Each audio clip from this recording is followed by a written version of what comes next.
William హాల్మ్యాన్ అనే ఆంగ్లేయ చిత్రకారుడు ఎంతో ప్రసిద్ధి చెందిన చిత్రపటాన్ని గీశాడు. ఒక చేతిలో లాంతరు పట్టుకొని మరొక చేతిలో తలుపు తడుతున్న చిత్రమది. ఒకసారి విలియం స్నేహితుడు వచ్చి ఆ చిత్రాన్ని తదేకంగా పరీక్షించి చూస్తూ నిలబడ్డాడు. కొంతసేపటికి విలియంని పిలిచి, "ఈ పటం ఎంతో బావుంది, కాని ఇందులో ఏదో ఒక తప్పు ఉన్నట్టు ఉంది" అన్నాడు. ఆ తప్పు ఏమయ్యుండొచ్చు అని విలియం స్నేహితుణ్ణి అడిగాడు. అందుకు స్నేహితుడు, "ఇక్కడ తలుపు ఉంది కాని గొల్లెం లేదు" అన్నాడు. విలియం స్నేహితునికి నెమ్మదిగా జవాబిచ్చాడు, "అవును, ఇది హృదయద్వారం. దీనికి వెలుపలి భాగంలో గొల్లెం ఉండదు. లోపలి వైపు నుండి మాత్రమే తెరవబడాలి. ఎవరైనా తన హృదయద్వారాన్ని తెరిచి ప్రభువుకు అవకాశమిస్తే ఆయన లోపలికి వెళ్లి వారితో నివసించగలడు.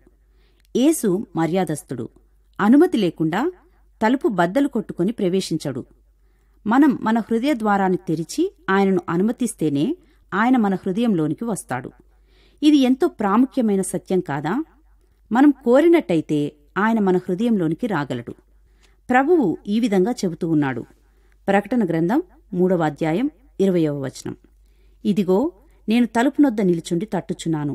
ఎవడైనను నా స్వరము విని తలుపు తీసిన ఎడల నేను అతని యొద్దకు వచ్చి అతనితో నేనును నాతో కూడా అతడును భోజనము చేయుదుము."